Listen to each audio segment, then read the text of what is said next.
With Fisker's Q3 results presenting a mixed bag, investors are wondering about the company's future. We're here to talk about it. Let's get started. Today, we're talking about Fisker, which is already technically a penny stock. It's trading beneath $5. It's on track to become more than a technicality. Thomas, Fisker's Q3 results continue a trend by other EV OEMs. So what is the news here? Yeah, like Lucid, they missed their Q3 targets, but there are substantially different issues at stake. Lucid is experiencing tepid demand and cut back on its production goals, while Fisker is experiencing demand and should have delivered more cars. Fisker had a problem with delivery, and that problem's already getting fixed. So I would expect to see some pretty decent strength in the next report.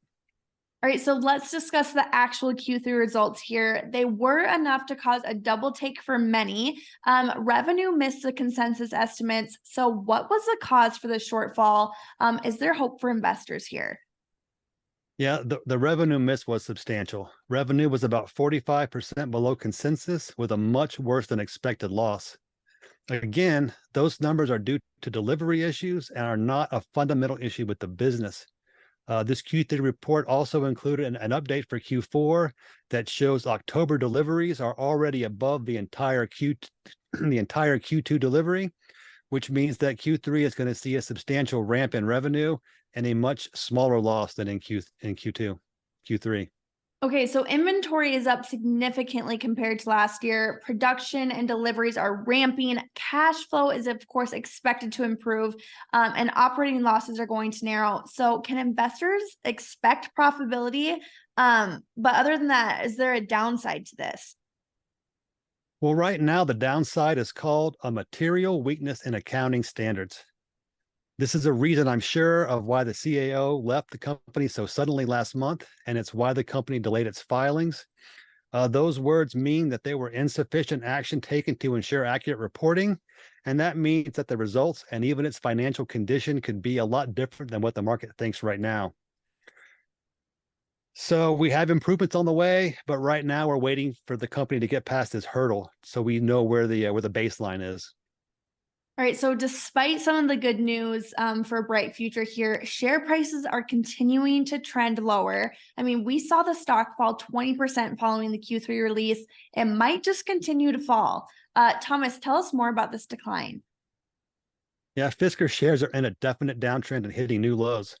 The short interest is very high. It was 45% at the last report. It's probably higher now.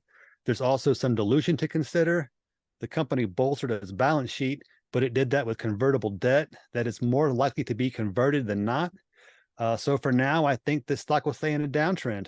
That could change soon. The 10Q filing could give some good news, but based on some other stocks that we cover, Mullen, EVs with dilution in the mix, we'll see their shares move lower. All right, well, Thomas, we frequently talk about entry points and exit points here. I like to pick a place with a confirmed uptrend. Are we anywhere close to that? Right. We're nowhere near an uptrend. This stock hasn't bottomed yet. It may not for a while. It really could seriously become a true penny stock with a price in the pennies. The big catalyst right now is going to be the 10Q filing. We really want to see how much materially different from the reality we know now the actual reality is. So that's going to be the big news over the next couple of weeks. Right. So early part of the year, the stock kind of put in a bottom, looked fairly firm, started seeing some downtrending here when they began talking about issuing more debt. Hit another new low just before the earnings release, and there was even a small bottoming action right here. But since the release, there's been a gap lower and even new lows.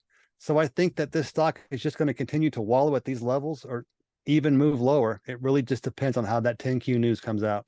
Well, thank you everyone for joining us today as we discussed Fisker's current market scenario. For more insights and strategic investment discussions, subscribe to our channel.